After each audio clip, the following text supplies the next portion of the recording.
of the weaknesses of the United Kingdom education system is what's known as the long tail of underachievement. One of the reasons we know about it is the amount of data that's now available. And whereas that data shows that in very many areas, we're at the top of the international table or towards the top of the international table, as far as breaking the link between social class and educational attainment, we're almost at the bottom. It's not that we've not tried to solve this problem. Millions of pounds have been spent on it. But despite all that effort, despite all the resources, the fact is that we have still not broken that link between social class and educational underachievement. There are those schools that have made progress in closing this attainment gap. I'm going to visit some and talk to their heads and teachers. What's worked for them? What's their explanation as to the causes of the problem? What do they think still needs to be done? And of course, to see if it's possible to replicate their success across the whole school system.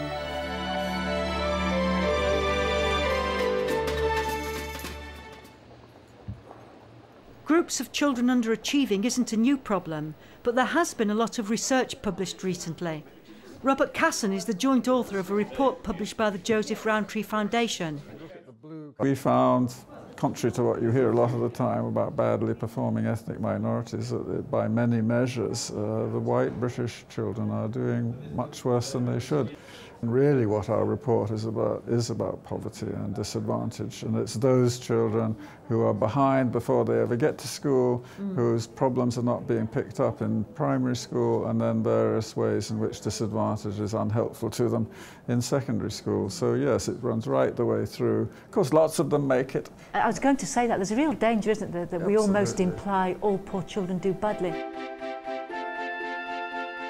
Of course, children from less affluent backgrounds can and do succeed. I spoke to Professor Stephen Gorard from the University of Birmingham about the difference in attainment in children from similar backgrounds. I think children can learn very early on in their lives from their peers, from their family, from everything that's going around them, whether education is something for them or not. So perhaps not reaching their full potential because they're just thinking, actually, this is not for me. Yeah, but to some extent that's almost an attitude thing, so you could have somebody who's from the poorest of backgrounds but had that attitude at home that education is for me, and I think what you're saying is those are the kids from the deprived backgrounds who do actually achieve. Of course, yes, there's nothing determinist about this. So the attitude, if you like, outplays the deprivation or the background. I think it can do, yes. The academics agree. Poverty is often an obstacle to academic achievement, but it can be overcome. I visited 4 schools, all of which are achieving excellent results, despite having 2 or 3 times more children on free school meals than the national average. My first stop was a primary school in Hackney. Millfields Community School had a reputation as a sink school, but has improved dramatically over the past decade. Leading this turnaround is the head, Dame Anna Hassan.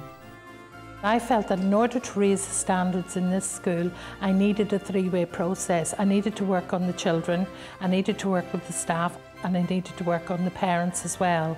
And so that's the way we move forward.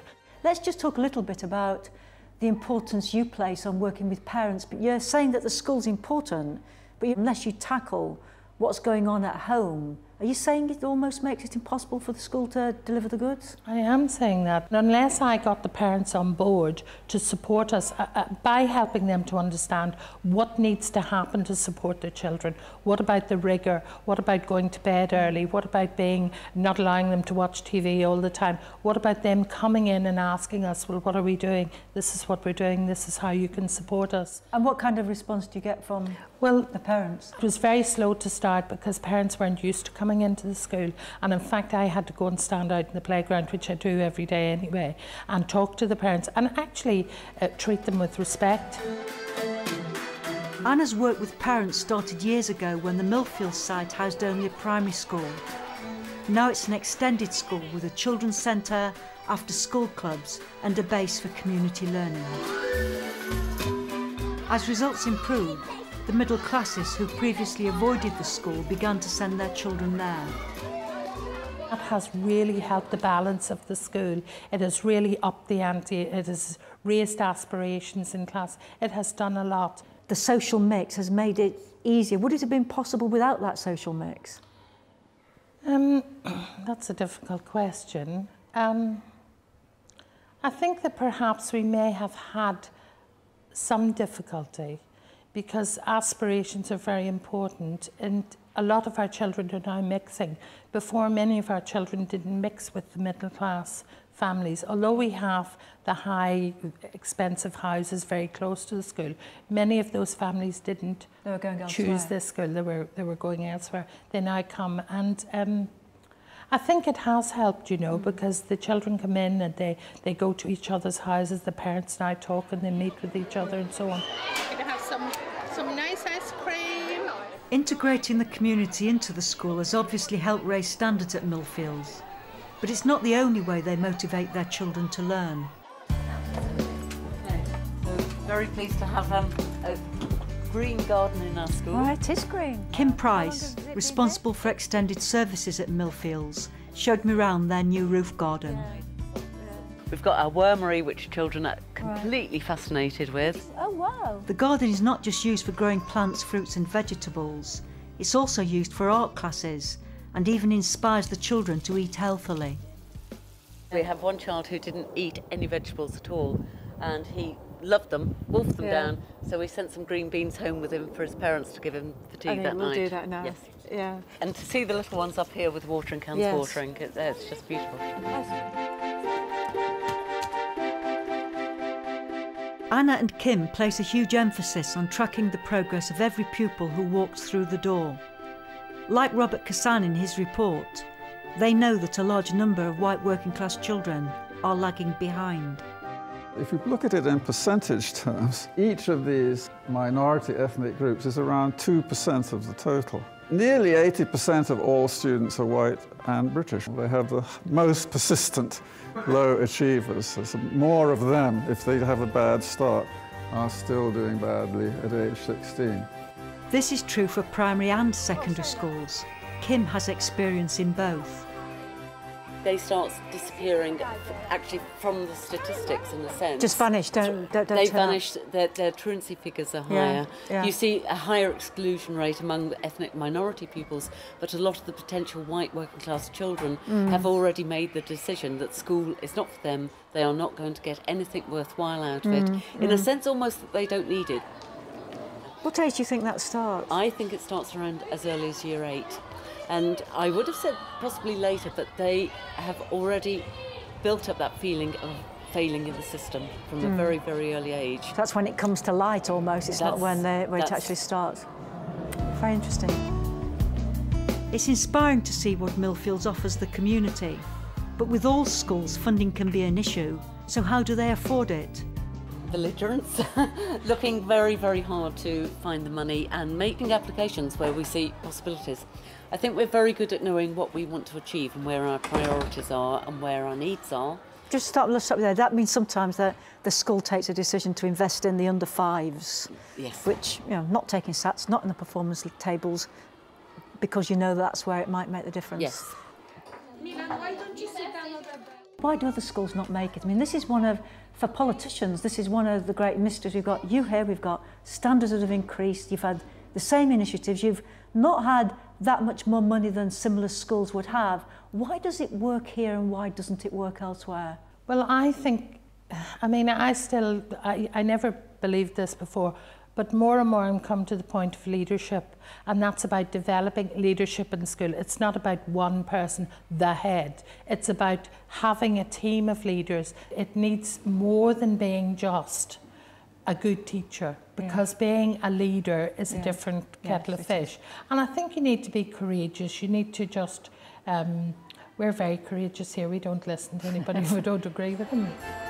Determination and courage are just as important as policy, it seems. With strong leadership, community partnerships and a focus on early years, Millfields seems to have found a successful formula. But what works in a secondary school? I went to see Sir Michael Wilshaw, Principal at Mossbourne Community Academy, also in Hackney. Michael has a history of turning around troubled schools. He too talked about the importance of what happens at home. You've got to presume that youngsters do go home, sometimes to very difficult situations. You've got to presume that there's no one there to monitor their homework or even to give them an evening meal. So in that sort of environment, the school has to become, in a sense, a surrogate parent for lots of these children. Like Millfields, Mossbourne is an ethnically mixed school. I asked Michael whether he used the same techniques for raising attainment with all his pupils. I certainly, as a head, don't particularly start off with the question, is this a white youth or is this an Afro-Caribbean youth? The question I always ask is, on the basis of what we've seen before now, is this child on track? In the schools that I've led, I've made assessment of a key issue to ensure that we track pupils' progress on a regular basis. We do it here once every half term, and we make sure that we identify underachievement at an early stage. And once we've identified the underachievement, we work on it and employ a huge range of strategies to improve results. What won't work is to have a system in the school where you don't spot it early enough. Yes, yes. If you leave it too late, it ain't going to work. Is there something that's still missing? Do you wake up in the morning and think, if only the government would do that, or if only research told us that?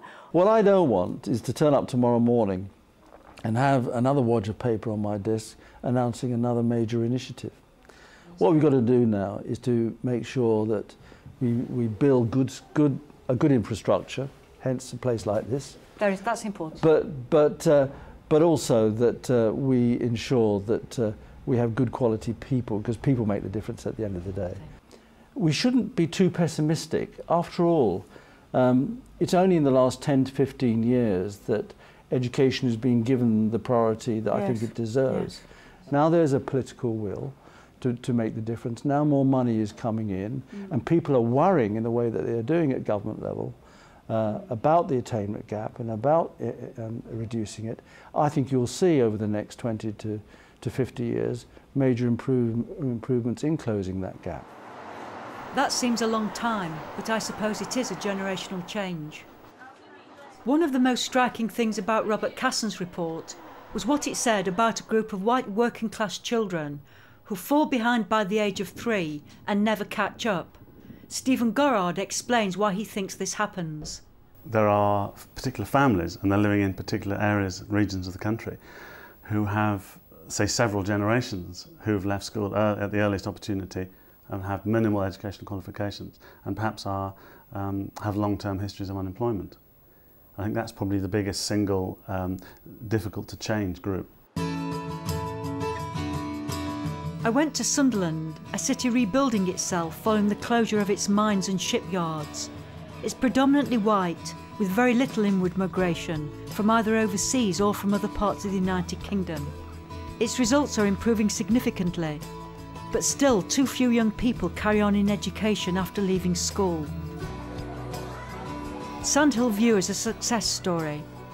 This secondary school has improved examination performance from 15% 5A stars to C's in 1998 to 71% by 2006. 5 years ago, it moved into a building on a new site which also serves the wider community. I asked the head teacher, Richard Bain, how important this move had been in improving standards. I think very important. I suppose that the old building was very, very negative. It gave the message, you know, these children aren't really worth very much because this is all we're offering them. But that's been turned round, and it's not just the school, but it's actually what it offers for the community. So the sports facilities which are used by the community library, we've now got a health drop-in centre on site. And I think parents now see the school as being part of the community facilities, and they identify with the school much more. How important is that link between home and school in trying to really turn round a school and raise standards? I think it's crucial. If we've got the parents with us and supporting us, we can make very much more of a difference.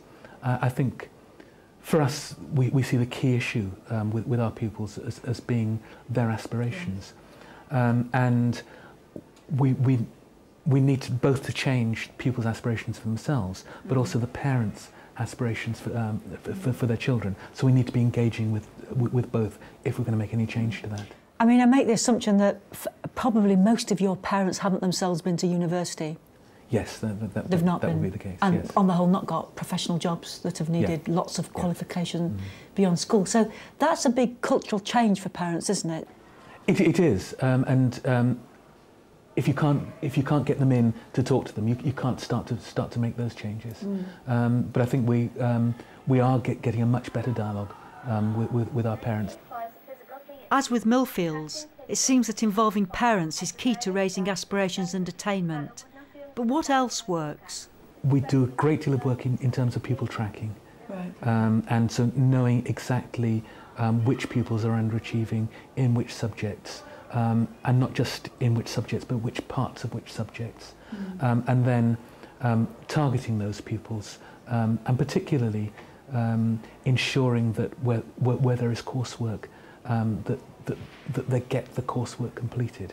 And if we can do that, they then do get the results at the end. So there's always a debate that coursework disadvantages boys. So what you've done is almost, you can see that, you acknowledge it, but you do something about it by putting in.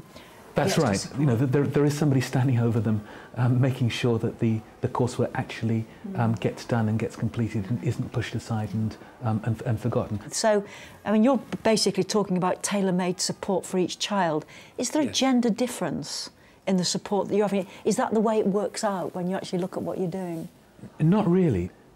No. Some of the techniques that we were using with boys, the girls picked up on, and that was one of the reasons that the girls maintained their lead. Richard has used all the flexibility on offer to make the Key Stage 4 curriculum more appropriate for his students. We have a wide range of vocational courses, and those are very successful with pupils that you would expect to be disaffected, and a large number of those are actually turned round once they start becoming engaged with those vocational courses. And presumably then are able to continue the vocational courses post-16 as well? Yes, but the exciting thing is it doesn't just change their attitude to the vocational courses, it changes their attitude to everything that they're doing in school. It gives them a sense of worth, a sense of purpose, and they then go back to their English and their maths with much greater motivation and much greater success. Yes. And all of which are skills that will benefit them in their further studies. There is no doubt that Sandhill is an improving school. But what about those pupils who are harder to reach, the ones still not fulfilling their potential? I think for us, we would like to be able to apply some of the principles that we've applied at Key Stage 4 more at Key Stage 3, and so adapt the curriculum more and engage pupils earlier. At the end of Key Stage 3, we have a number of pupils who are disaffected with what we're offering at that stage. Key Stage 4 engages them more. If we could engage them earlier on in Key Stage 3, that would make a difference. Is that a decision you can take, or do you need somebody else to take a decision in order for you to do that? QCA are changing the curriculum at Key Stage 3, giving schools much more freedom, and that's exciting. An issue is whether you really trust them, because they're saying, well, you can do different things, but the SATs actually are staying the same, and you feel that the assessment is actually determining a great deal of what you're doing. Whereas at Key Stage 4, you've had the flexibility to choose different forms of assessment to reflect the teaching patterns. Yeah. A mile or so down the road, Highfields Primary School focuses on the performing arts to raise attainment. The head, Jane Caldwell, knows her pupils well and what it takes to bring out the best in them. We know this is an area of great deprivation, but they come in here and they enter a different world, and this is a world where what's going on outside is less important. What goes on inside here is more important. One here. Right. Beautiful animals. Yes. The artist who came in has painted a different one on each wall. So this is the panda room, if you like. Oh, the children love this. Yes, yeah. They're beautifully done, aren't they, yes. the paintings? We have parents who come into school to train to gain accreditation for teacher training, but we also have parents who are keen to come in and work alongside their children. They come in and dance with their children. They learn how to help their children. They learn how to use books. They visit libraries, they buy books, they go out on trips to buy books. Nice to see you. How are you? Very pleased to see you. Highfields is an inspirational environment for the children, and like the other schools we visited, they try to inspire the parents as well. It was part of how we looked at what we were doing. Why aren't we better? We've done all the things that you're advised to do. Why aren't we better? That's a cultural change. Well, we looked differently at what we were doing during the week. We thought, well, by Wednesday, everybody's complaining that children have had enough.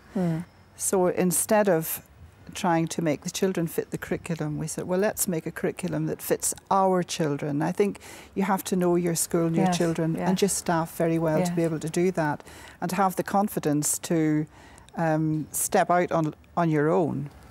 So we did that. Thursday became a more practical day, and then Friday is performing arts throughout the day and sport. And how's it worked for the children? Excellently. Our results just took off.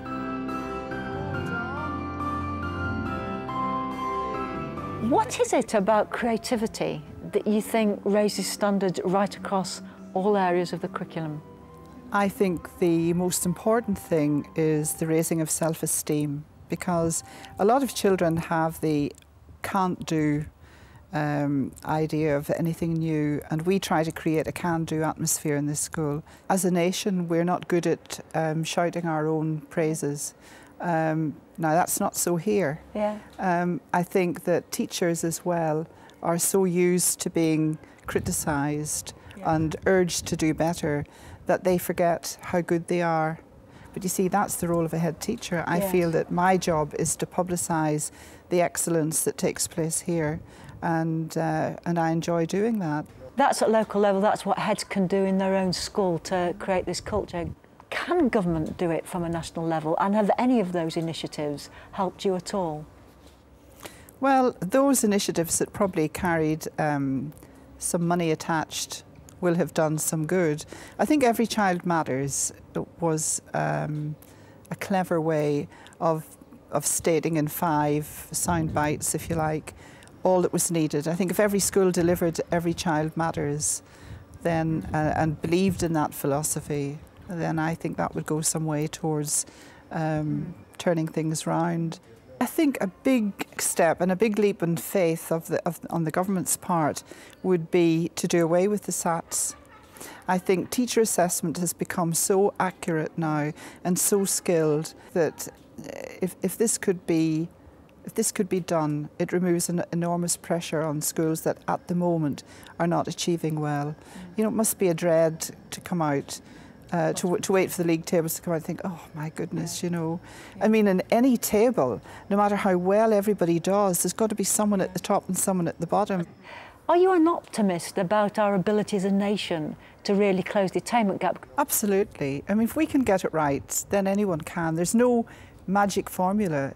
And I've been asked, can we have a copy of your creative curriculum? But that's not what works. You have to know your children, know your school.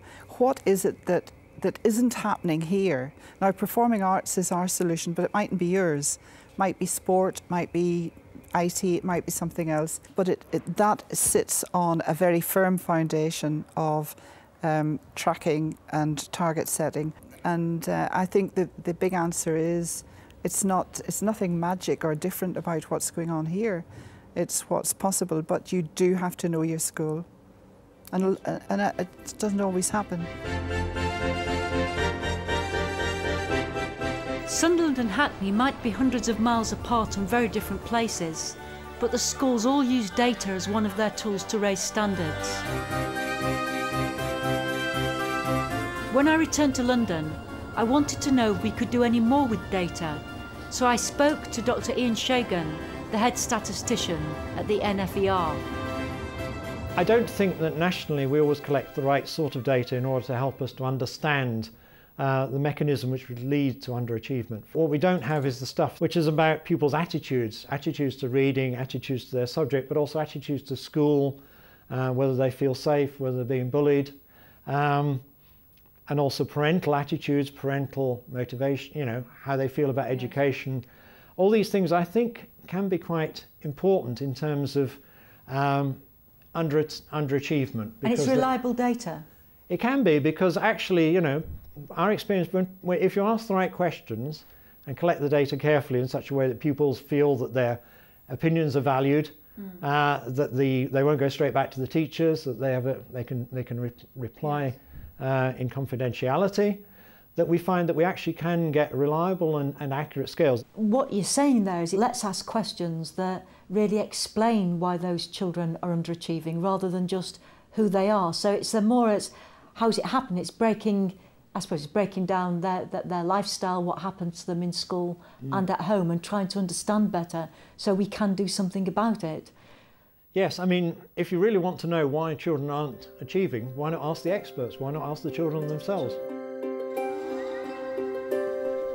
There are no easy solutions or quick fixes, and the roots of the problem go beyond the school gates. In the 4 schools we've visited, there's a similarity in what's worked for them, but individuality in how it's been implemented.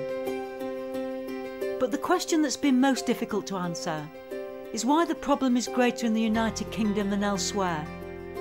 I suspect it's a reflection of wider society as much as it is of our schools.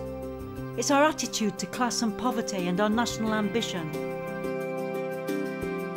As Sir Michael Wilshaw observed, we've only been taking the attainment gap seriously for the last 10 to 15 years. But it's schools that will continue to be the focus in taking us forward.